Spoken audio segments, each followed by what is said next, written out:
আসসালামু আলাইকুম রহমতুল্লাহি বারকাতু। আজকে আমরা পুঁই শাকের পরিচর্যা করছি। আলহামদুলিল্লাহ আমাদের পুঁই শাকগুলো খুবই সুন্দর হয়েছে।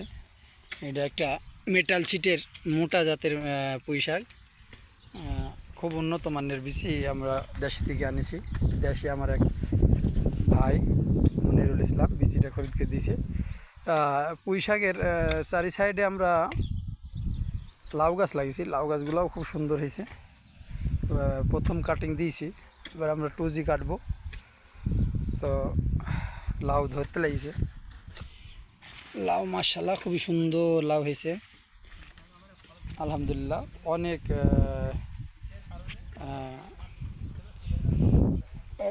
অনেক লাউয়ের জালি, ফুল জালি অনেক।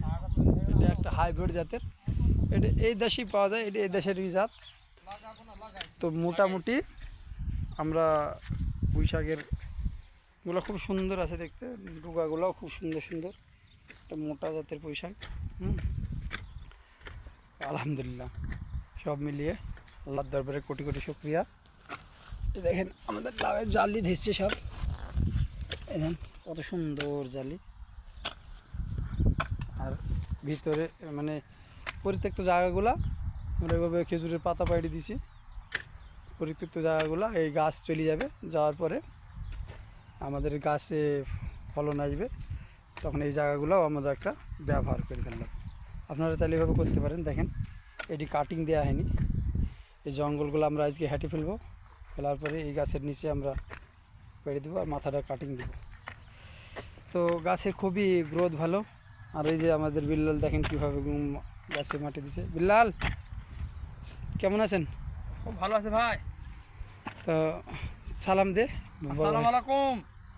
হুম, আমরা ভাই পলিথিনের মধ্যে ভাই আমরা চারা কতক বেশি ফেলি চারা হয়েছে, সেই চারা ভাই আমরা ওই তুলে আইনি আমরা অন্য জমিতে, অন্য ফাঁকা জমিতে ভাই লাগিয়েছি। আমরা এই জমিতে এই লাগিয়েছে, জমিতে লাগিয়েছি ভাই। এগুলো হলো চারা লাগানি। এটা চারা লাগেনি ভাই। আপনার বিচি লাগালেও হবে, জমিতে ফাঁকা জমিতে বিচি লাগালেও হয়, আপনার ভালো হয়। হ্যাঁ, বিচি লাগাতে ভাই আপনার চারা লাগালে ভাই সবচেয়ে ভালো হয় ভাই, মানে লাইন টানাও হয়।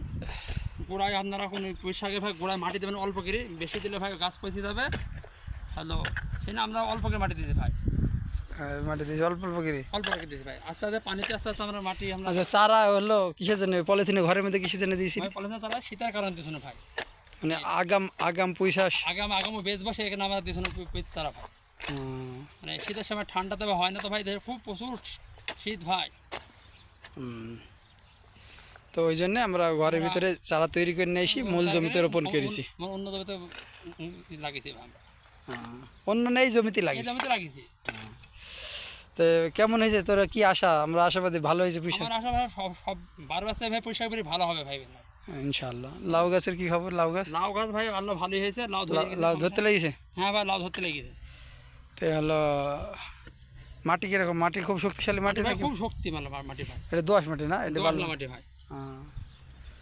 পুঁই শাক ভালোই হবে আশা করা যাচ্ছে। ভালোই হবে ভাই।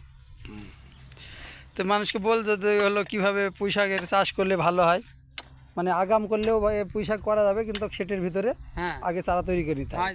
আপনার পলিথিনের মধ্যে ভাই চারা করে নিতে হবে ভাই, না হলে ভাই চারা হবে না। শীতের কারণে, শীতের কারণে হয় না। যখন ঠান্ডা কমবে তখন মূল জমিতে এসে রোপণ করবেন। মূল জমি লাগিয়ে দেবেন আপনার পুঁই চারা আপনার ফাইন। তো সেটের মধ্যে কি কি চারা তৈরি করেছিস বলবার মানুষ? এটার মধ্যে করছেন ভাই পুঁই চারা, আমরা হলো সাগরা মরিচ, তারপরে আপনার বাগুন আর দেশি মরিচ ভাই। দেশি মরিচ, লাউয়ের চারা, তরমুজের চারা, তরমুজের চারা দিয়েছেন ভাই, করলা চারা, এগুলো সব সেটের ভিতরে করার পরে আমরা মূল জমিতে রোপণ আমরা মূল জমিতে লাগিয়েছি ভাই। হ্যাঁ, তো রেজাল্ট কেমন হয়েছে? রেজাল্ট ভাই ভালোই। এই লাউয়ের চারা কত ছিল ভাই? ওই আপনার পলিথিনের মধ্যে লাগিয়েছেন ভাই, পলিথিনের মধ্যেই ছিল এইগুলো। নাহলে মূল জমিতে যদি আমরা বিচি লাগাতাম তাহলে এরকম হতো না, হতো কোনদিনই হতো না ভাই। মানে ঠান্ডা ছিল তখন, খুব প্রচুর ঠান্ডা ভাই।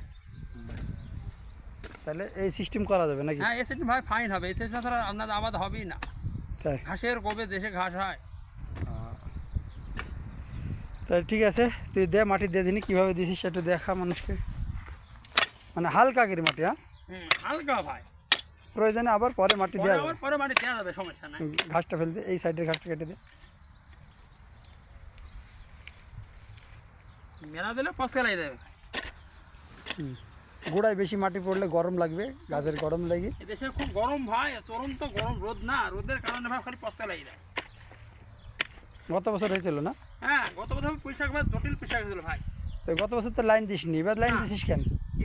আমি ভালো লাগিয়ে দিয়েছি, আর জঙ্গলে ভাই পুঁইশাক কাটতে আসে না ভাই, খুব জঙ্গল। এবছর জঙ্গল হবে আশা করা যায়? এতে তো হবে না ভাই। লিরান ফোরান করছি তো ভাই, ভালো করে যত্ন করছি। এগুলো মনে হচ্ছে আল্লাহ দিলে ঘাস ফাস হবে না, পুঁইশাকও ভালো হবে গত বছর। পুঁইশাকও ভালো হবে ভাই, সে কারণে আমরা খাটছি ভাই। আর নাতে এর মধ্যে ভাই সাপ থাকবে ভাই, চরন্ত সাপ এদেশে, মাটি কালার সাপ। গাছটা কাটি দে, বাহাতের গাছটা কাটি দে, বললাম। মাটি কালার সাপ ভাই, এই সাপ বোঝা যাচ্ছে না। কালকে একটা সাপ মারিছে মামু বল। কালারটা আমার মামা কুষ্টা কুমারখালী বালি আমার মামার নাম। থাম যা, এই গাছটা না, এই ডিটি কাটি দে। হ্যাঁ ব্যাস দিলি ভালো। কুষ্টা কুমারখালী আমার মামুর বাড়ি। আমার একটাই ভাগ্নি, হ্যাঁ আর একটা সাপ মারিছে, মাটির মতো রং, একবার সেম মাটি ভাই। ও সাপ আমার বাংলাদেশে নাই। হালের মধ্যে ঘুমিয়েছিল। হালের মতো ঘুমিয়েছিল আমার মামার ভাগ্নি, আমার একটা আমার ভাগ্নি হলো, সেই ওরা কামড়াতো, সে কামড়াতো, আমার ল ভাই একবারে এমন পেটা পিটলো, সাপ একবার শেষ, এক কবি সাপ। এক কবি সাপ শেষ ভাই। আর মাটির মতো রং সাপ। তাহলে পুঁইশাক কবে কাটবি বল? পুঁইশাক ভাই কালি কাটলে কাটা যাবে, সমস্যা নেই। হুম। আমার আজিজ ভাই পুঁইশাক দিলাম, আমার আলাদা দিলে কালো দেবো।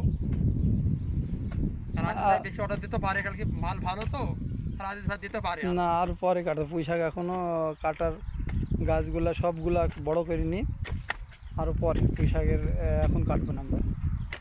গাছগুলো আগে নিচে বিস্তার লাভ করলে, শিকড় বিস্তার লাভ করলে তারপর উপরে কাটলে গাছটা ক্ষতি কম হবে।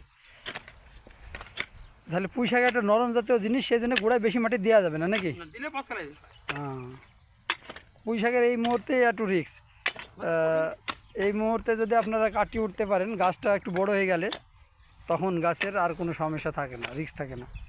তো ওই জন্য বিল্লাল বললো যে মাটি দিলে কম করে দেবেন, প্রয়োজনে আবার আস্তে আস্তে চাইছি আবার গোড়ায় মাটি দেওয়া যাবে, সমস্যা হবে না।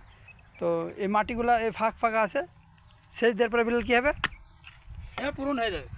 না, এই যে গোড়ায় যে ফাঁকটা আছে, ও মাটি পূরণ হয়ে যাবে, মাটি হলো সেচ দেওয়ার পরে গলি পূরণ হয়ে যাবে, গোড়ায় চলে যাবে ভাই। আমরা এই সাত দা মাটির জন্য, এই মাটি দিয়েছে সাত দা মাটি ভাই, সারের মাটি। সেচ দিলে আরও বেশি কাজ, আরও খেয়ে যাবে ভাই একবারে পুঁইশাক। তো সবাইকে বল ভালো থাকেন, আমাদের জন্য দোয়া রাখেন।